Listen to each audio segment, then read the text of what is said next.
Duel Review is brought to you by NexusDigitalComics.com. Hey guys, welcome to Duel Review. We have an awesome week for you, starting off with DC's deck building game, followed by Hitman Absolution, and then for our focal point just in time for Christmas, some stocking stuffer games. That's right. Our anime this week is Dead Man Wonderland, and our movie is The Hobbit, An Unexpected Journey. I'm RJ. And I'm Nick. Let's get to it.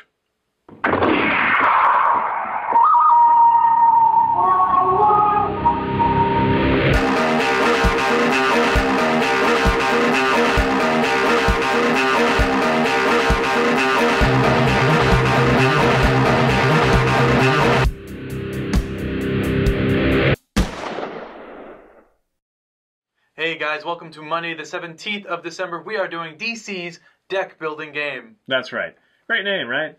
Deck building game. That's what you look for. It's not DC Legend or Legion or Powers Beyond or anything. It's deck building game. DC Comics deck building game. Anyway, so I was really kind of excited about this one. We just got Legendary from Marvel, and we've reviewed that. Check it out if you haven't already. That is a great game. Highly recommend it. It's $60, but I think it's worth it. It's got 550 cards, yada, yada, yada. This one was coming out, and what I heard was that this one, you feel more like you're playing a superhero, because Legendary definitely feels like you're a shield agent or something, like telling your superheroes to, like, go attack, or something, like, go get help, or something like that. But I was hoping that this one would be a more direct, like, I am Batman, you know, kind of thing. You do get the superhero cards. There are several of them. They have two of them that you're technically not supposed to put aside, but I don't know why. Anyway, you choose one at random. I don't think there's any problem with choosing the ones you want. But there are some that seem a little overpowered. I'm talking to you, Flash.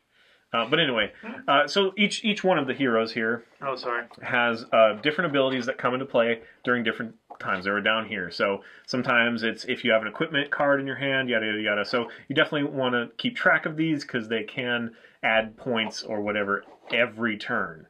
So you need to definitely pay attention to that. So you are the Flash, or you are Wonder Woman, or you are Batman, Cyborg, so on and so forth.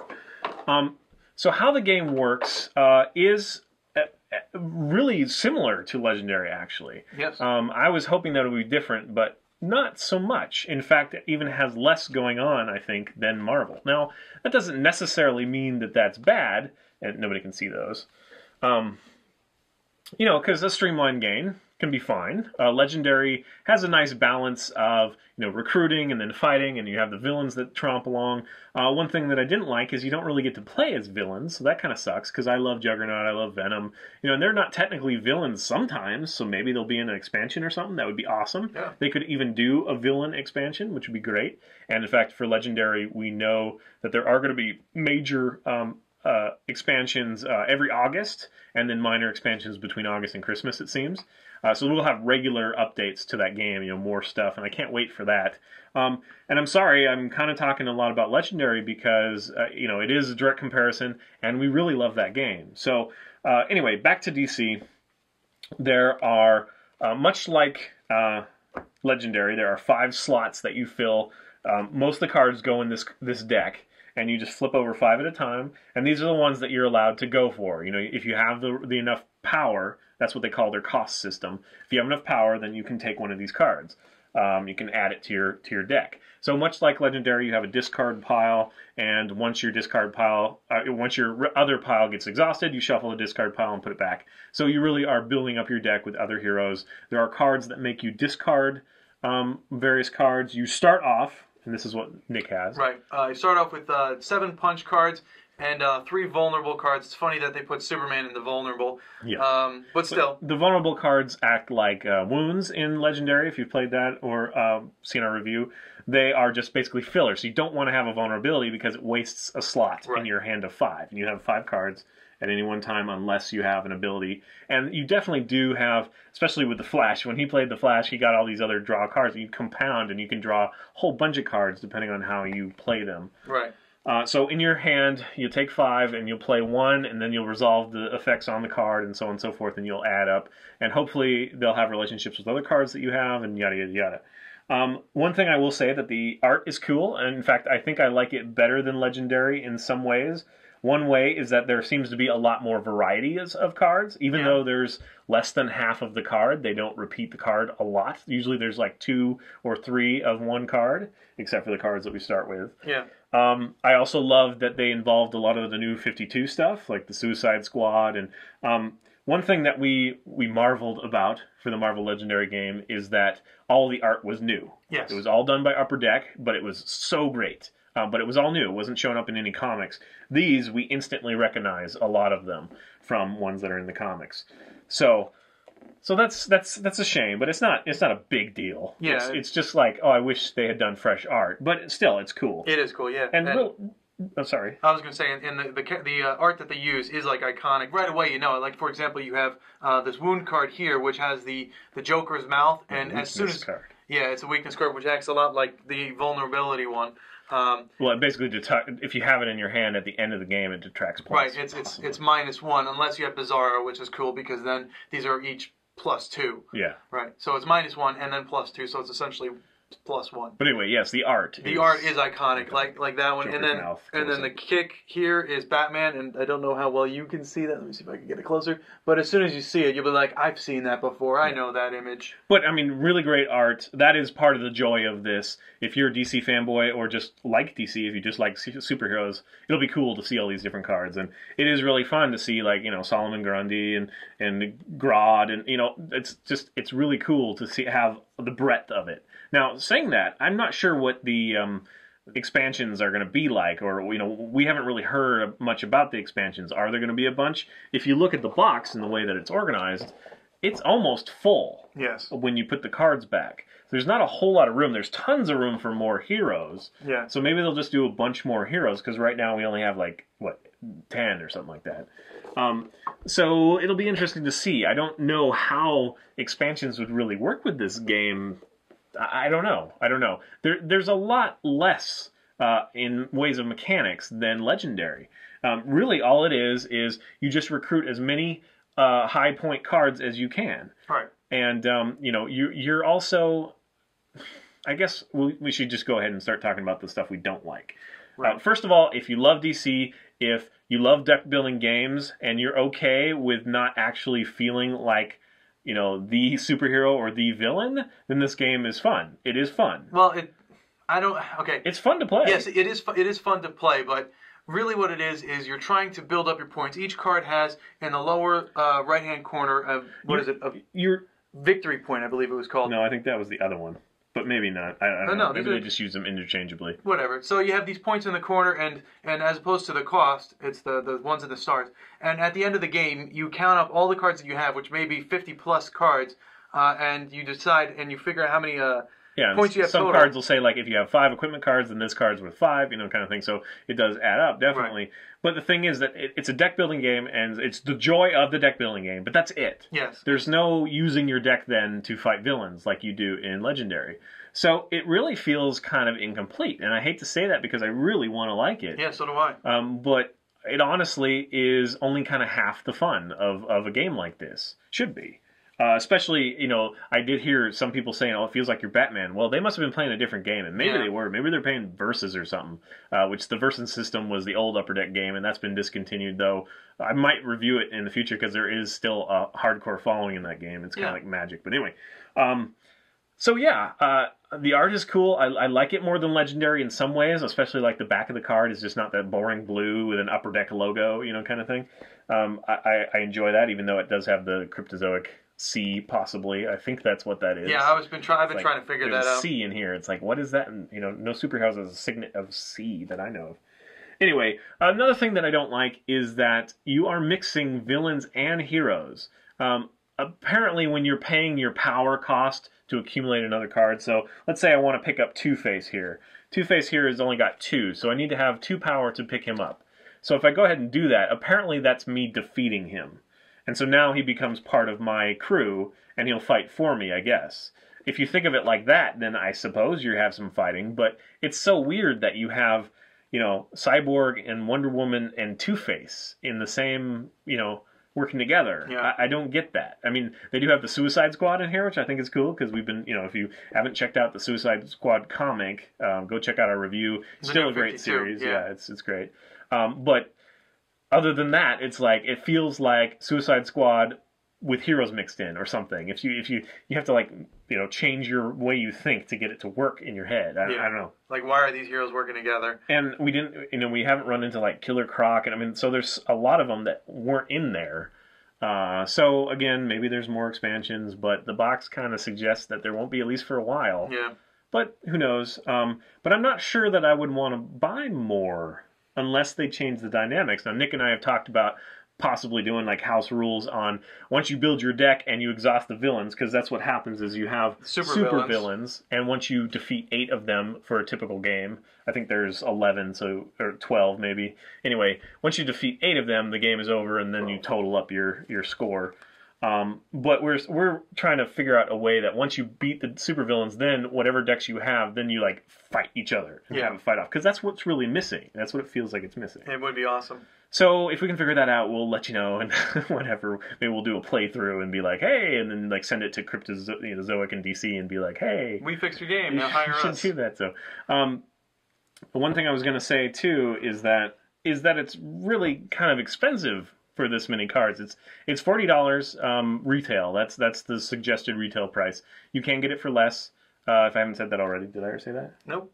But $40, I mean, that's almost legendary, and it's half the game, both mechanics-wise and card-wise, like material-wise. Plus, legendary has a board. So unless you're just hardcore DC and you really want this game, I would say look into Marvel. If you're trying to decide between the two, I definitely recommend Legendary over this. Yeah, agreed. Again, I want to like this, but it just doesn't feel like a complete game.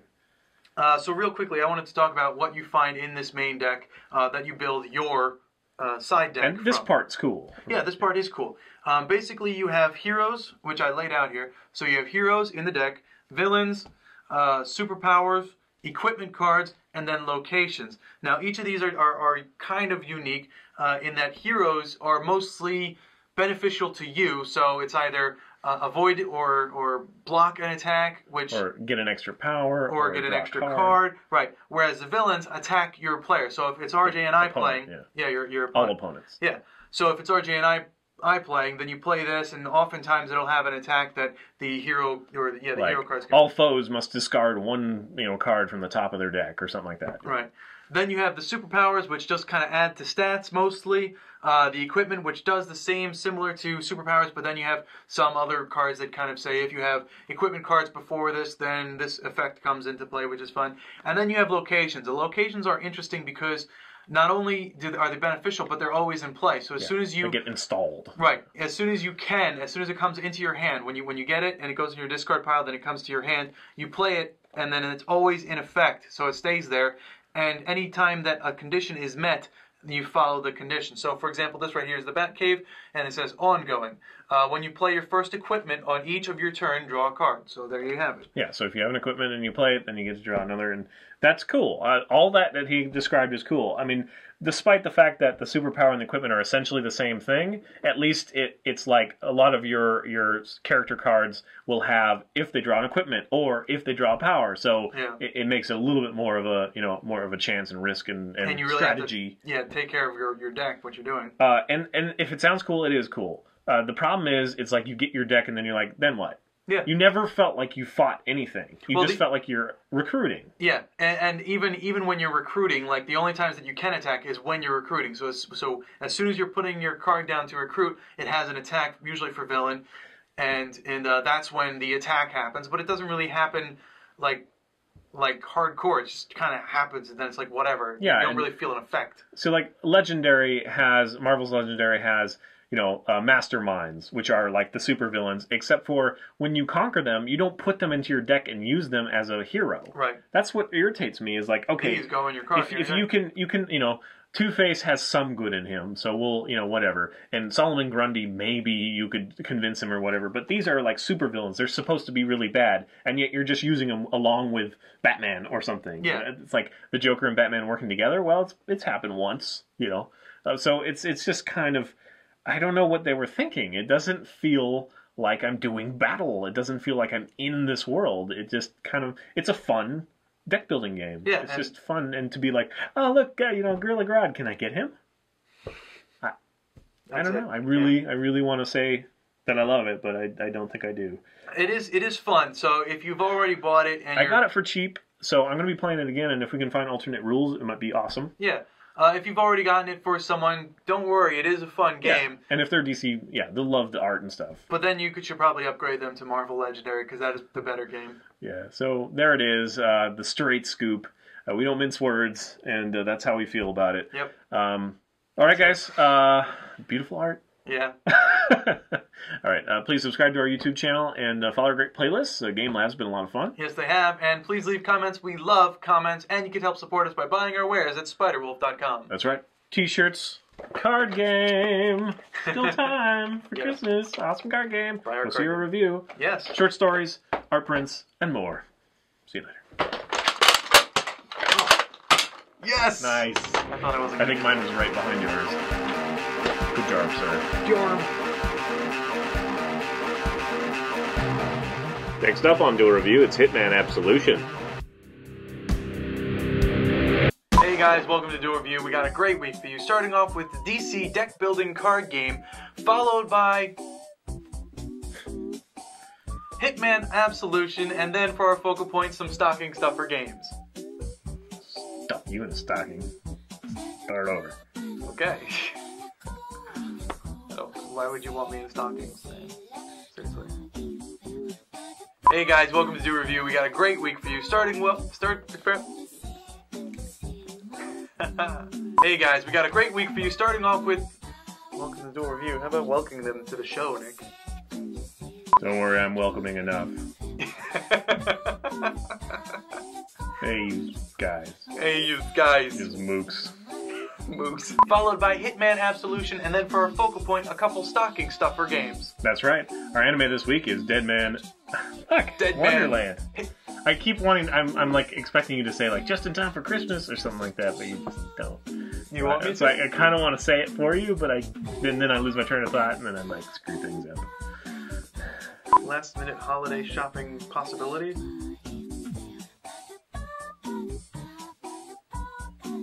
That would have just been, and just in time for Christmas, a few stocking stuff games. Gotcha. Hey guys, welcome to Do Review. We have an awesome week for you. Starting off with DC's deck building game, followed by Hitman Absolution, and just in time for the holidays, a couple stocking stuffer games for your stockings that you can stuff. Why are you saying holidays? Because that's what I do. We're talking about stocking. You're right. Does any other religion I don't know. Does Hanukkah have stockings? No. Then where do they hang all their Kwanzaa, toys? I don't know, but they're 8, packages. 8 crazy guys. Christmas! Christmas, Christmas, Christmas! It's Christmas! For me, because I celebrate Christmas! It's not holidays or Merry Christmas Kwanzaa. It's Christmas! On a Christmas. If you want to say Happy Hanukkah back to me, that's fine. But I'm saying Merry Christmas! Because it's Christmas! Hey guys, welcome to Door Review. We have an awesome week where you... Frick. Sound like a Muppet. A very angry Muppet. Frick. I'm RJ. And I'm Nick. Let's get to it. We got through it. Yes, we did. That's what I should have said. We got through it. Hey guys, welcome to Monday the 17th of December. We are doing DC's deck building game. That's right.